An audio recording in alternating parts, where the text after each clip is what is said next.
সকাল আমার প্রিয় বন্ধুরা, কেমন আছো সবাই? আশা করছি সকলে অনেক বেশি ভালো আছো। আমরাও না বেশ ভালো আছি। সকাল সকাল আরও নতুন সুন্দর একটি ব্লগ নিয়ে হাজির হয়েছি তোমাদের সামনে। প্রত্যেক দিনের মতো প্রতিনিয়ত আমার যে কাজগুলো থাকে রুটিন বাই রুটিন আমি শেয়ার করব আজকে পুরো দিনটার কাজকর্ম। কারণ আমার এক ছোট্ট বোন আমার কাছে আবদার করেছে যে আমি যেন আমার সমস্ত কাজ সমস্ত রুটিন তার সঙ্গে শেয়ার করি। তো আজকে যতদূর সম্ভব আমি চেষ্টা করব আমার সারা দিনের কাজকর্ম শেয়ার করার জন্য। আসলে কি বলো তো, সারাদিন তো প্রচুর কাজ থাকে, আর সব কাজ যদি দেখাতে যাই ভিডিওটি একটু বড় হয়ে যায়। তো হয়তো আজকের ভিডিওটি একটুখানি বড় হয়ে যাবে, প্লিজ একটু ধৈর্য সহকারে দেখো। আশা করছি সকলেরই অনেক বেশি ভালো লাগবে। প্রথমে আমার ঘুম থেকে উঠে প্রতিনিয়ত যে কাজটা থাকে সেটা হচ্ছে উনুন লেপা। তো আমার অনেক বোনেরা কমেন্ট করছে যে আমি কেন এই 2-3 দিন ভিডিও দিই না।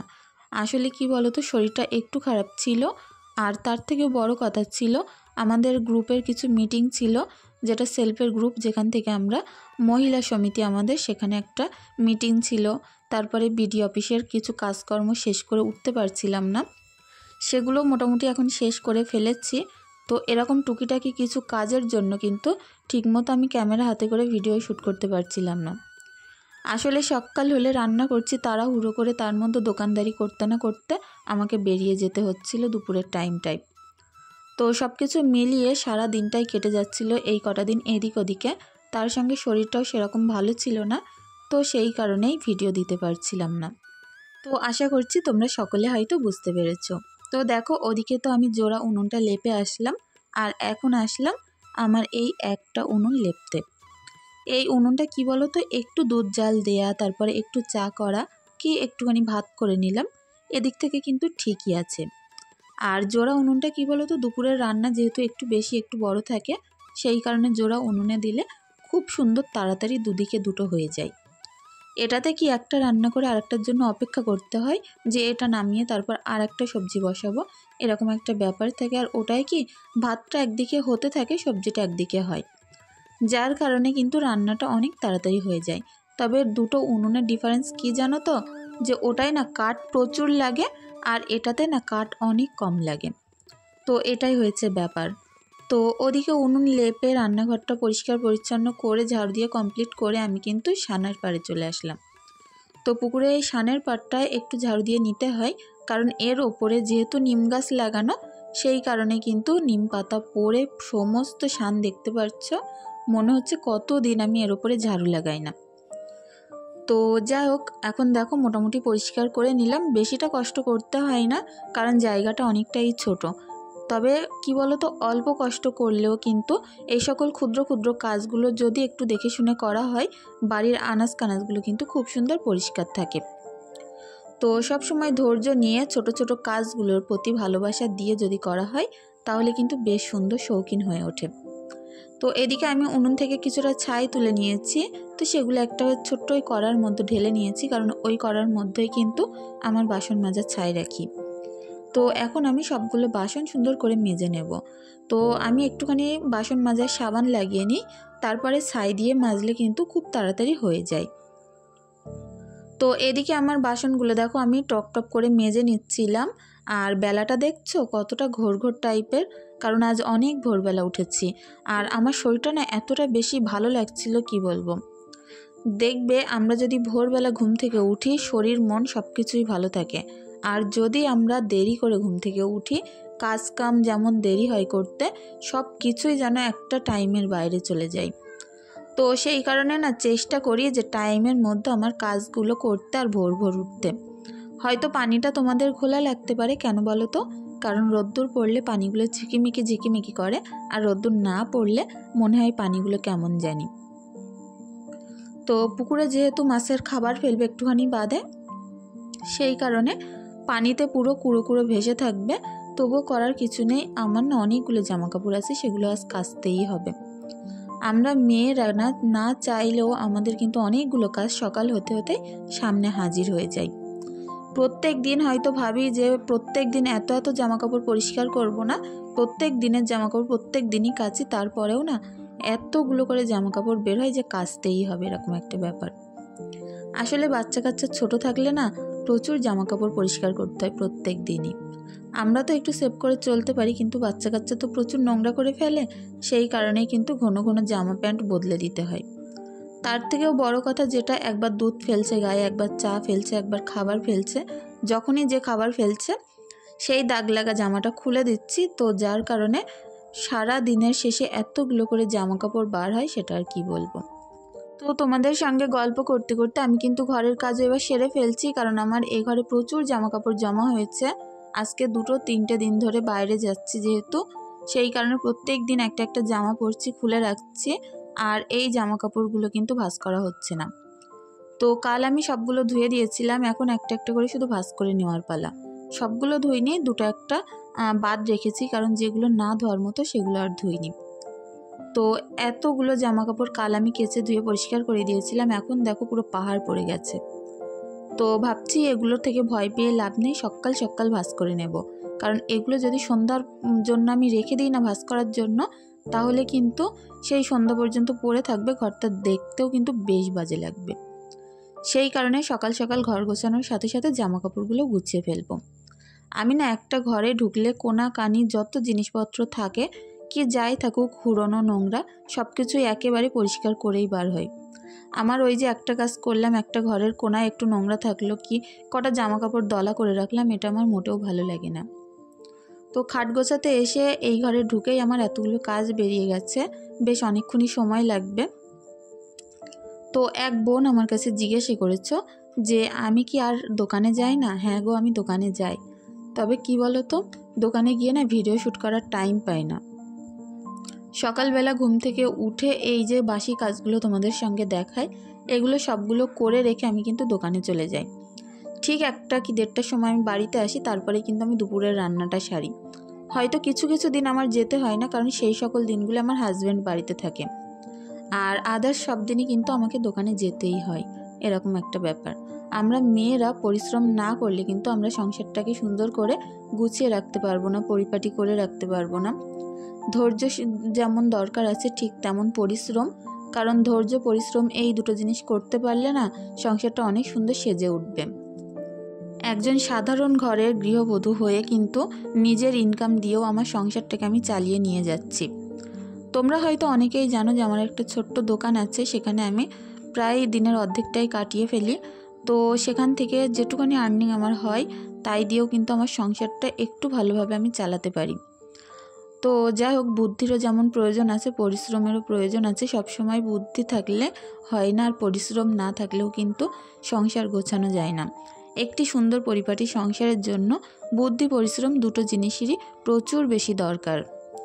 তো যাই হোক, এভাবেই সংসারটা করে যাচ্ছি। আর তোমরা হয়তো অনেকেই জানো যে কিভাবে মাঠ ঘাট থেকে সবজি টবজি এক জায়গায় করে রান্না করি, যাতে করে সংসারে একটু হলেও আমি সেভ করতে পারি, পয়সা বাঁচাতে পারি, যেটা আগামী দিনে আমার বাচ্চাদের ভবিষ্যতের কাজে লাগবে। তো যাই হোক, এভাবেই চলাফেরা করি। আর এখন দেখো অনেকগুলো জামা কাপড় নিয়ে পুকুরে চলে এসেছি। বেডশিটটা তুলে দিয়েছিলাম কাল, তো সেটা আর কাচা হয়নি, তো বেডশিটটা একটু সুন্দর করে কেচে নেব। আর এখন বললাম না, পুকুরে কুড়ো ফেলেছে, চারিদিকে পানিতে পুরো কুড়ো ভাসছে। তো একটু এরকম গামলা দিয়ে সরিয়ে দিলে কিন্তু কুড়োগুলো অনেক দূর সরে যাচ্ছে, পানি পুরো পরিষ্কার, শুধু ওপরে ওপরে একটু ভাসছে। তো যাই হোক, কাস্তে কাস্তে কুড়োগুলো অনেকটাই সরে যাবে, এরকম একটু সার্ফের পানি দিয়ে দিলে না কুড়োগুলো দেখছে আপন ইচ্ছায় সরে সরে যাচ্ছে। তো এখানে যেহেতু অনেকগুলো জামা কাপড় কাচবো, সেই কারণে এই জায়গাটার অনেকটাই পানি আমার একটু হাত দিয়ে পরিষ্কার করে নিতে হবে। তো এখন দেখো পানিটা কতটা বেশি সুন্দর পরিষ্কার হয়ে গেছে, আর একটুখানি ঘোলা দিতে না দিতেই কিন্তু সমস্ত কুড়ো দূরে সরে গেছে, আর আমি আমার জামা কাপড়গুলো বেশ সুন্দর পরিষ্কার করে নিচ্ছিলাম। তো প্রত্যেক দিন আমার অনেক অনেক বন্ধুরা অনেক সুন্দর সুন্দর কমেন্ট করে থাকো। তো চলো আমার সেই সকল বন্ধুদের কমেন্টগুলো রিপ্লাই দিয়ে দেওয়া যাক। শাবানা ব্লগ বলেছো তুমি খুব মিষ্টি। তো আসলে কি বলো তো, কেউ যদি মিষ্টি হয় তখনই কিন্তু আরেকজনকে মিষ্টি বলতে পারে। তুমিও না অনেক ভালো বোন, অনেক ভালো থেকো। ওয়াইটি লাইভ বলেছ প্রোফাইল থেকে যে আমার মাও এখনও ছাই দিয়ে বাসন মাজে। হ্যাঁ গো, আমাদের গ্রামে না এখনও এই প্রচলনটা অনেকটাই আছে। তো মিম ইসলাম বলেছ মাংস রান্না অনেক সুন্দর হয়েছে আপু। তো অনেক ধন্যবাদ এরকম আমার রান্নার প্রশংসা করার জন্য, অনেক ভালো থেকো। শেরিনা ব্লগ বলেছো যে দিদি তুমি মাটির হাঁড়ি আগে কুড়ো দিয়ে পুড়িয়ে নিও, তাহলে আর ফেটে যাবে না। আসলে দেখছি এরকমই করতে হবে। আসলে আমরা যে হাঁড়িগুলো আমি বাজার থেকে কিনে আনি, এগুলো সাধারণত পুজো বাড়িতে দেওয়ার জন্য, তা না হয় বিয়ে বাড়িতে যে তত্ত্ব সাজিয়ে দেওয়ার জন্য হাঁড়িগুলো তৈরি করা। আর প্রচুর পাতলা, জানো তো।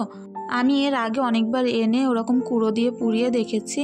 তারপরে চুলোর আগুনটা যখন নিভে যায় তখন বসিয়ে দিয়ে 2-3 দিন ওরকম করার পরে রান্না করেও দেখেছি, না হাঁড়িগুলো টেকে না, কারণ প্রচুর পাতলা। তো এবার একটা সুন্দর মোটা হাঁড়ি কিনে তোমাদের সঙ্গে শেয়ার করব, আর সেটা দিয়েই আমি রান্না করব। আর আমি কাল তোমাদের সঙ্গে দেখাবো যে আমার নতুন হাঁড়িটা কেমন হয়েছে। তোমরা দেখলে, তোমাদের একবার দেখলেই অনেক বেশি পছন্দ হয়ে যাবে, জানো তো। হাঁড়িটা দেখার পরে না আমি নিজের চোখকেই বিশ্বাস করতে পারছিলাম না, সত্যি একটা মানুষের হাতের কাজ এতটা বেশি সুন্দর হয়। একে তো মাটির হাঁড়ি, তারপরে মুখটা আবার মাটির যে সরাটা, তার উপরে আবার ধরার জন্য একটা প্লাস্টিকের ডান্টিও দেওয়া আছে। এতটা কিউট হাঁড়ি না, আমার অনেক বেশি পছন্দ হয়েছে। আজকের ভিডিওটা যেহেতু অনেক বড় হয়ে যাবে, আমি আর সেটা শেয়ার করতে পারবো না। তবে কাল প্লিজ পাশে থেকেও তোমাদেরকে দেখাবো যে আমি যে নতুন মাটির হাঁড়িটা কিনেছি কালো রঙের, কেমন হয়েছে। তো সংসার থেকে টুকটুক করে পয়সা বাঁচিয়ে কিন্তু আমার নিজের শখের জিনিসগুলো আমি কিনে থাকি। ওদিকে অনেকগুলো জামা কাপড় কেচে একটা একটা করে মেলে দিয়ে ক্লিপ দিয়ে দিয়েছি, কারণ পানি আছে চারিদিকে, একেবারে বাতাস বইলেই সঙ্গে সঙ্গে পড়ে যাবে, সেই কারণে। এখন একটুখানি মাছের চপ করে নেব। তো লোটে মাছের চপ যেহেতু, সেই কারণে সুন্দর করে ব্যাটারটা রেডি করে নিচ্ছি। এর মধ্যে দিয়েছি ধনিয়া পাতা, নুন, হলুদ, লঙ্কার গুঁড়ো, জিরের গুঁড়ো, আর একটু মিট মশলা, একটুখানি এরকম ধনিয়া পাতা তো কুচি করে দিয়েছি। একটু বেসন দিয়েছিলাম, একটু চালের গুঁড়ো দিলে কি বলো তো, একটু মচমচে হয়, খেতে বেশ ভালো লাগে। তো এটা আমি করছি আজ ডাল দিয়ে খাওয়ার জন্য। আর আজ আমাদের বাড়ি ছোট্ট একটা মেহমান এসেছে, তো অবশ্যই ভিডিওর লাস্টে তোমাদের সঙ্গে শেয়ার করব মেহমানটা কে। তো সেই কারণে আজ আমি ছোট্ট ছোট্ট করে অনেকগুলো রান্না আমি করব, যেটা তার যেন অনেক বেশি পছন্দ হয়। মাছ মাংস রেখেও না এরকম রান্না খেতে হবে, এমনভাবে আমি রান্নাগুলো খুব ছোট্ট ছোট্ট করে মেহমানের পছন্দ মতনই করব। তো ওদিকে তো আমার মাছের চপগুলো হয়ে গেছে। এদিকে ডাল সকালে সিদ্ধ করেছিলাম, সেই ডালটা নুন হলুদ দিয়ে ঘুটে নিয়েছি, আদা রসুন বাটা দিয়ে। তারপরে একটু শুকনো লঙ্কা পেঁয়াজ দিয়ে আমি কিন্তু রসুন দিয়ে তেলে দিয়ে নিয়েছি। তারপরে শাক ভাজা করার জন্য বেশ অনেকটাই রসুন আমি থেতো করে নিচ্ছি। আমি না শাকে একটু রসুন বেশি খেতে ভালোবাসি, পেঁয়াজ রসুন বেশি দিলে আমার যেন বেশ ভালো লাগে। লঙ্কাটাও একটু বেশি দিই, তবে হাজব্যান্ডের মুখে ঘার কারণে আমি না লঙ্কাটা এখন একটু কমই দিচ্ছি। তো এদিকে আমি ডালটা নামিয়ে নিচ্ছি। তো তারপরে দেখো এখন আমি কড়াটা সুন্দর করে বসিয়ে দিলাম, আর কড়ার মধ্যে অনেকগুলোই কাঁচা লঙ্কা দিয়ে দিলাম, নুন হলুদ এগুলো দিয়ে কিন্তু লাল শাক সিদ্ধ করব। আর প্রত্যেকটা সবজি আমাদের বাড়ির পাশে যেহেতু চাষবাস করে অনেকে বাড়িতে, তো সেখান থেকে কিনেছি, ওই কারণে কিন্তু সবজিগুলো অনেক বেশি তাজা আর অনেকটাই সারমুক্ত। আর এই শাকটা না চাপানোর সঙ্গে সঙ্গে গলে গেছিলো, জানো তো। আমার পানি দেওয়াই একটু বেশি হয়ে গেছিলো মনে হচ্ছে, এমন নরম শাক। এটা যদি আমি তেলে দিয়ে ভাজতে থাকতাম তাহলেও অনেক তাড়াতাড়ি গলে যেত। আসলে বিনা সারের জিনিস বলো অনেক তাড়াতাড়ি গলে যায়, আর যেগুলো একটু সার বেশি পড়ে যায় সেগুলো কিন্তু গলতে দেরি হয়, কিংবা দেখতে সুন্দর হয়, খেতে ভালো হয় না। তবে এই শাকটা না অনেক বেশি ভালো লেগেছিল। এমনিতেও শাক পাতারই আমার একটু বেশি পছন্দ। আমার হাজব্যান্ডও এরকম লাল শাক খেতে প্রচুর ভালোবাসে। তো যাই হোক, এদিকে লাল শাকটা হচ্ছিল, ডাল হয়েছে, ওদিকে মাছের বড়াটা হয়ে গেছে। আর এখন আমি করে নেব ধনিয়া পাতার চাটনি। তার জন্য থেতো করা রসুন, ধনিয়া পাতা, বেশি করে কাঁচা লঙ্কা আর একটু নুন দেব। নুনটা একটাই কারণ দেওয়ার, যে এটা স্লিপ করবে না বাটার টাইমে। তো এখন আমি সুন্দর করে বাটাটা করে নেব, প্রেসার দেওয়া লাগছে না নুন দেওয়ার কারণে, কিন্তু অনেক তাড়াতাড়ি হয়ে যাচ্ছে। তো শিলপাটায় এরকম বাটনা খেতে যে এতটা বেশি ভালো লাগে। তোমরা যে কোনো চাটনি বলো, এরকম ধনিয়া পাতার চাটনি একবার শিলপাটায় করে দেখো, আমি গ্যারান্টি দিয়ে বলছি একবার খেলে নাম করবে। প্রচুর মজা হয়েছিল জানো তো। নদী মাই নদী শর্ট ভিডিও রান্নাঘর, ইয়ারসেন্ট মম জান্নাত তাজমিয়া আমার কাছে জানতে চেয়েছে যে কত সাবস্ক্রাইবার হলে গুগল অ্যাডসেন্স লেটার পাওয়া যায়। আসলে কি বলতো, 1000 সাবস্ক্রাইবার তো অবশ্যই দরকার, আর তার পাশাপাশি 4000 ঘন্টা অস্থায়ী। এটা যদি কমপ্লিট হয় তখন আমরা যে মনিটাইজেশনটা অন করি, মনিটাইজেশন অন করার পরে যখন আমাদের $10 কমপ্লিট হয় তখনই কিন্তু আমরা এরকম লেটার হাতে পেয়ে থাকি। তো পরিশ্রম অনেকটাই করতে হয়, যার পরে কিন্তু এটা হাতে পাওয়া যায়। পাপড়ি বলেছ, ঠিকই বলেছ দিদিভাই, যে আমরা রান্না করতে করতে খাওয়ার কথা ভুলে যাই। কখন যে আমাদের খাওয়ার টাইম পেরিয়ে যায় আমরা জানি না। এটা একেবারে বাস্তব কথা, জানো তো। ডিএলএস আবিদ প্রোফাইল থেকে বলেছ যে আপু সত্যিই তোমার কথার প্রেমে আমি পড়ে গেছি, এত সুন্দর গুছিয়ে কথা বলো তুমি। আর আমিও একজন গৃহিণী বাংলাদেশের। তো অনেক ধন্যবাদ বন্ধু, আর এভাবেই পাশে থেকো আর অনেকটা ভালোবাসা দিও। অনেক ভালো থেকো তোমরা। সিম্পল লাইফ উইথ হাসি বলেছ আমরা গ্রামের মানুষ, তাই গ্রামের চিত্র আমাদের অনেক ভালো লাগলো, এনজয় করলাম। আর মাটির চুলোর রান্না অনেক টেস্ট হয়। হ্যাঁ গো, মাটির চুলোর রান্না না অনেক টেস্ট হয়। স্বপ্নকা ফ্যামিলি বলেছ আজকের ভিডিওটি দেখে নিয়েছি। তো অনেক ধন্যবাদ বন্ধু। তো আজকের প্রত্যেকটা রান্না কিন্তু খুব কম খরচের মধ্যে গ্রামের সাদামাটা করেছি, তবু অনেকটা ইউনিক বলতে পারো। তো আজ আমি কিন্তু অল্প খরচের মধ্যে ডিম, শাক, ডাল, তারপরে মাছের একটা বড়া, এরকম অনেক কিছুই তৈরি করেছি। তোমরা হয়তো দেখতেই পেলে। আর খাবারগুলো কিন্তু বেশ সুস্বাদু। তো এভাবে কম ইনকামেও কিন্তু মানিয়ে নিতে পারলে সংসার হয় অনেক সুখ শান্তি। সংসারে কিন্তু প্রচুর সুখ শান্তি ভরে থাকে। সবসময় চেষ্টা করি যেমন আয় ঠিক তেমন ব্যয় করার জন্য, সেখান থেকে কিছু পয়সা বাঁচিয়ে অন্তত নিজের সংসারের প্রয়োজনীয় জিনিসগুলো কেনার জন্য। তো দেখো এদিকে এখন ভাত দিয়ে দিয়েছি, আর বললাম ছোট্ট যে কুটুম এসেছে আমাদের বাড়িতে সেটাকেও দেখাবো তোমাদের। তো ওই যে বসে পড়েছে আমার বান্ধবীর মেয়ে, আর এপাশে আমার মেয়ে। তো ডাল, শাক, তারপরে ধনিয়া পাতা ভর্তা, এদিকে মাছের চপ, ডিম সিদ্ধ, আর ফ্রিজে একটু মাংস আছে তো সেটা দিয়েছি। দিয়ে এগুলো দিয়ে কিন্তু ওরা অনেক সুন্দরভাবে পছন্দ করে খেয়ে নেবে। বাচ্চারা না এরকম ছোট্ট ছোট্ট জিনিসে প্রচুর বেশি খুশি হয়। তো মাংস মাত্র 3-4 পিস মতো ছিল, সেখান থেকে ওকে আমি দিয়েছিলাম, তবে নেয়নি। 1 পিস নিয়ে বলল এইসব দিয়ে আমার খেতে খুব ভালো লাগছে। তো এদিকে দেখো আমি কিন্তু দুজনের 1 পিস করে মাংস দিয়ে দিয়েছি, আর কড়াটা সামনে রেখেছি নেওয়ার জন্য ওদের। তো খাওয়া দাওয়া কমপ্লিট করে তারপরে চলে এসেছি আমার এই সানসেটটা পরিষ্কার করার জন্য, কারণ সানসেটের উপর না প্রচুর ধুলো জমেছে আর খুব খারাপ অবস্থা। তোমরা হয়তো দেখেই বুঝতে পারছো। এখানে না প্রচুর জিনিসপত্র ছিল, হাঁড়ি, কড়া, বিভিন্ন রকম বাসনপত্র। তো এবার ভেবেছি না সানসেটের উপরে কোনো রকম বাসনপত্র আমি আর রাখবো না, যেগুলো একমাত্র নতুন কার্টুনে ভরা জিনিসপত্র সেই সকল জিনিসই রাখবো। তো ওখানে হাঁড়ি কড়াগুলোর অবস্থা দেখছো, এদিকে এই জিনিসপত্রগুলোর একই অবস্থা। তো প্রত্যেকটা জিনিস মুছে পরিষ্কার করে সিমরানের হাতে তুলে দিয়েছিলাম, ও কিন্তু ওপরে বসে বসে সুন্দর করে সাজিয়ে দিয়েছে। এখন দেখো কতটা সুন্দর লাগছে সানসেটের ওপরটা। তো সংসার থেকে অল্প অল্প করে পয়সা গুছিয়ে বাঁচিয়ে কিন্তু দেখো অনেকগুলো জিনিস কিনলাম। এগুলো প্রত্যেকটা সিমরানের স্কুলে লাগবে ওর প্রজেক্টের জন্য।